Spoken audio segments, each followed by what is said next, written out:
Graça e paz, meu irmão, minha irmã, trazendo mais um capítulo da nossa Confissão de Fé Batista Reformada. No capítulo 17, hoje nós vamos falar do capítulo 17, que é a perseverança dos santos. E diz assim o começo: os que Deus aceitou no amado, aqueles que foram chamados eficazmente e santificados por seu Espírito e receberam a fé preciosa que é dos seus eleitos. Esses não podem decair totalmente, nem definitivamente do estado de graça. Antes, hão de perseverar até o fim e ser eternamente salvo, tanto tendo em vista que os dons e a vocação de Deus são irrevogáveis e ele continuamente nutre neles a fé, o arrependimento, o amor e a alegria, a esperança e todas as graças que conduzem à imortalidade. Ainda que muitas tormentas e dilúvios se levantem e se deem contra eles, jamais poderão desarraigá-lo da pedra fundamental em que estão firmados pela fé. Não obstante, a visão perspectiva da luz e do amor de Deus pode, para eles, cobrir-se de nuvens e ficar obscurecida por algum tempo por causa da incredulidade e das tentações de Satanás. Mesmo assim, Deus continua sendo o mesmo e eles serão guardados pelo poder de Deus. Desculpe, tocou um alarme aqui. Então, eles serão guardados pelo poder de Deus com toda certeza até a salvação final, quando entrarão no gozo da possessão que lhes foi comprada, pois eles estão gravados na palma das mãos de seu Senhor, e os seus nomes estão escritos no livro da vida, desde toda a eternidade. Esse aqui, meu irmão, para a gente entender, assim, uma vez salvo, sempre será salvo. Nunca um salvo perderá sua salvação, por mais que ele caia, como diz ali, muitos dilúvios, problemas na vida, que ele pode até ser descrente alguma vez, mas o Espírito Santo finalmente vai trabalhar nele para fazer com que ele seja, no final, ele seja resgatado. Todo não adianta, porque se Deus escolheu, desde o começo, desde o início do mundo, antes do mundo ser gerado, Deus já escolheu o seu eleito. Então, se ele já escolheu desde o início, como que um salvo pode perder a salvação, né? Jamais, nós não podemos perder a salvação. Se uma vez salvo, sempre será salvo. Em João 10, capítulo 10, versículo 28 e 29, diz assim: eu lhes dou a vida eterna, jamais perecerão eternamente, e ninguém as arrebatará da minha mão. Aqui esse versículo fala tudo, né? Aquilo que meu pai me deu é maior do que tudo, e da mão do meu pai ninguém pode arrebatar. Filipenses 1:6 diz assim: estou plenamente certo de que aquele que começou a boa obra em vós há de completá-la até o dia de Cristo Jesus. 2 Timóteo 2,19 diz assim: entretanto, o firme fundamento de Deus permanece, tendo esse selo, o Senhor conhece os que lhe pertencem. E mais, apartar, aparte-se da injustiça todo aquele que professa o nome do Senhor. Então, meu irmão e minha irmã, tudo que Deus escolheu, jamais o diabo vai tomar da mão de Deus, né? Jesus morreu para o salvo, né? Para resgatar os que estavam perdidos deles, né? Os dele. É, João 2,19, 1 João 2,19, dizendo assim: eles saíram do nosso meio, entretanto não eram dos nossos, porque se tivesse sido dos nossos, teriam permanecido conosco. Todavia, eles se foram para que ficasse manifesto que nenhum deles é dos nossos. Então, esse versículo aqui explica o quê? Que muitas pessoas, eles ficam por muito tempo na igreja, sendo como um cristão verdadeiro, eles ficam ali junto, caminham junto, um tempo, chega lá uma época, eles falam assim, não, esse aqui não é para mim não, eu estou em outra, vou sair, eu fiquei aqui, mas isso aqui não é para mim não. Aí fala, eles saíram do nosso meio, entretanto não era dos nossos, então eles nunca foram, eles foram sempre um engano no meio, então eles vão sair. Eles não permanecem, porque não são escolhidos de Deus. Eles são o quê? Os lobos no meio das ovelhas. Embora que eles não façam nada contra, né, as ovelhas, mas eles são um tipo assim que em uma hora eles desistem, eles caem fora. Isso acontece porque, todavia, eles se foram para que ficasse manifesto que nenhum deles é dos nossos.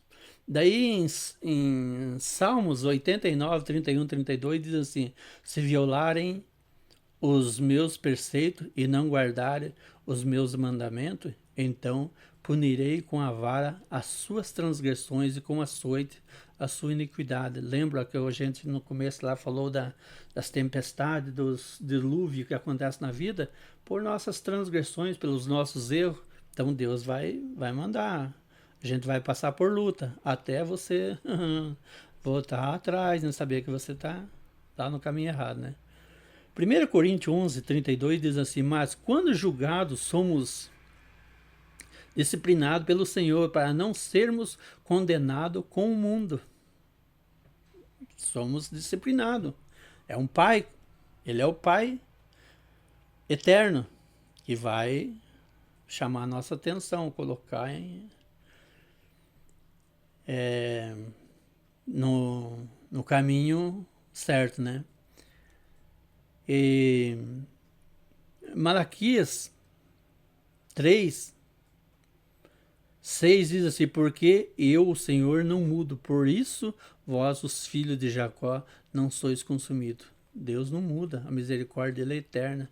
E esta perseverança não depende de um livre-arbítrio da parte do santo, mas sim decorre da imutabilidade do decreto da eleição, fluindo do amor gratuito e inalterável de Deus Pai, sobre a eficácia do mérito e da intercessão de Jesus Cristo, da união com Ele, do juramento de Deus, da habitação do seu Espírito e da semente de Deus dentro dele, e da natureza do pacto da graça, e de tudo isso decorre também a certeza e a infabilidade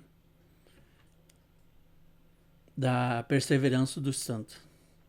Romanos 8,30 diz assim: aos que predestinou, a esse também chamou, e aos que chamou, a esse também justificou, e aos que justificou, a esse também glorificou. Então, uma vez chamado por Deus, seremos justos, justificados, seremos glorificados, seremos santos. Uma vez chamado por Deus no nosso final, né? No julgamento final. Romanos 9, 11 e 16 diz assim: ainda que não eram os gêmeos nascidos, nem tinham praticado o bem ou o mal, para que o propósito de Deus quanto à eleição prevalecesse, não por obras, mas por aquele que chama. Assim, pois não depende de quem quer ou de quem corre, mas de usar Deus a sua misericórdia. Aqui fala de Jacó e Saul, né? Deus poderia ter escolhido Saul, porque Saul era o mais velho, não, ele escolheu Jacó. Romanos 5, 9 e 11 9 e 11 diz assim: logo muito mais agora, sendo justificado pelo seu sangue, seremos por ele salvos da ira. Porque se nós, quando inimigos, fomos reconciliados com Deus, mediante a morte do seu Filho, muito mais estando já reconciliados, seremos salvos pela sua vida. João 14, 19 diz assim: ainda por um pouco, e o mundo não me verás mais. Vós, porém, me vereis, porque eu vivo, vós também vivereis. Hebreus 6, 17 e 18 diz assim: por isso Deus, quando quis mostrar mais firmemente aos herdeiros da promessa a imutabilidade do seu propósito, se interpôs com juramento, para que, mediante duas coisas imutáveis, nas quais é impossível que Deus minta, forte alento tenhamos nós que já corremos para o refúgio, a fim de lançar mão da esperança proposta. É uma esperança que nós temos. Deus jamais ele muda, ele não mente. A promessa de Deus é eterna.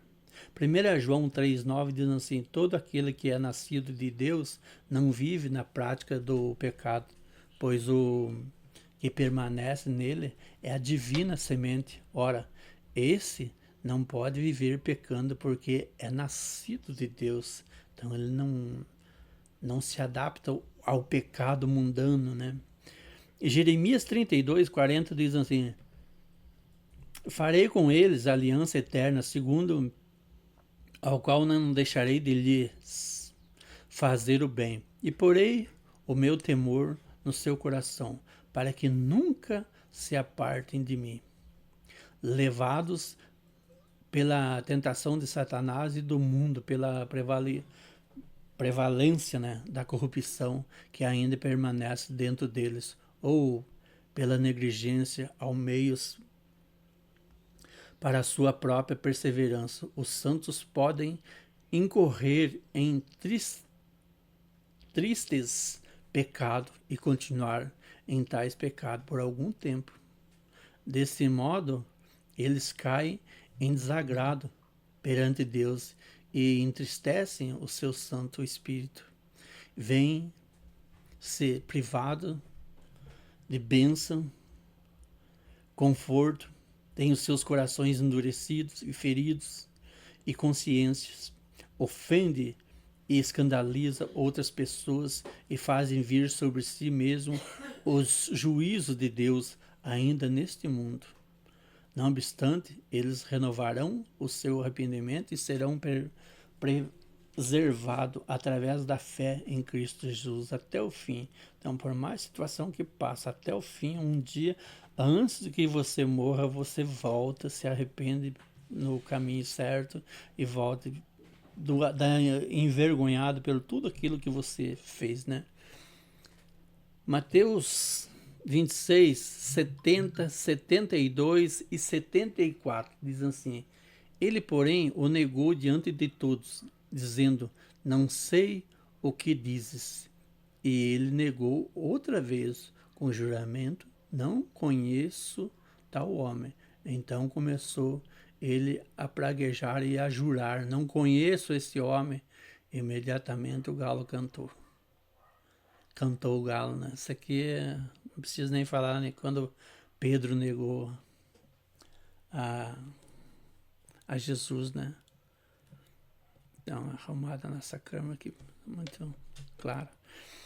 Então, Isaías 64, 5, 9 diz assim: sais ao encontro daquele que com alegria pratica justiça, daqueles que se lembra de ti nos teus caminhos, eis que te iraste, porque pecamos por muito tempo, temos pecado e havemos de ser salvo.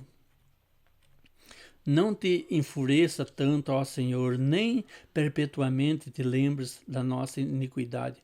Olha, pois nós te pedimos. Todos nós somos o teu povo. Isaías clamando pelo povo, né? O pecado do povo. Então, Efésios 4:30 diz assim: E não entristeçais o Espírito Santo de Deus, no qual fosse selado para o dia da redenção. Salmo 51, 10, 12 diz assim: Cria em mim, ó Deus, um coração puro e renova em mim um espírito inabalável. Restitui-me a alegria da tua salvação e sustenta-me com um espírito voluntário. Com um espírito voluntário. Salmos 32, 3, 4 diz assim: Enquanto calei, os meus pecados envelheceram e os meus ossos, pelos meus constantes gemido todo dia, porque a tua mão pesava dia e noite sobre mim, e o meu vigor se tornou em sequidão de estio. As disciplinas de Deus, né? Vou acender uma luz aqui. Para ficar mais claro, né?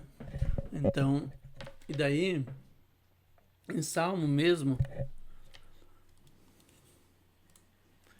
a gente continua em Salmo, a 2 Samuel, estava lembrando o Salmo, 2 Samuel 12, 14, diz assim: Mas posto que com isto, deste motivo, o que blasfemassem os inimigos do Senhor, também o filho que te nasceu morrerá. Lucas 22, não dá pra gente explicar tudo, meu irmão, porque o tempo, né, ruge, né? Então, é Lucas 22, 32, 61, 62. Eu, porém, roguei por ti para que a tua fé não desfaleça. Tu, pois, quando te converteres, fortalece os teus irmãos. Então, voltando-se, o Senhor fixou os olhos em Pedro, e Pedro se lembrou da palavra do Senhor, como lhe dissera: Hoje 3 vezes me negarás antes de cantar o galo. Isso aqui é duro para Pedro, né? Então Pedro, saindo dali, chorou amargamente. Chegamos ao fim, né, meu irmão, aqui, minha irmã, no capítulo 17. Então, trazer um pouco aqui esse versículo, a gente diz que não dá para explicar tudo, mas posto que com isto disseste, deste motivo, aqui blasfemassem os inimigos ao Senhor, também o filho que te nasceu morrerá. Essa aqui,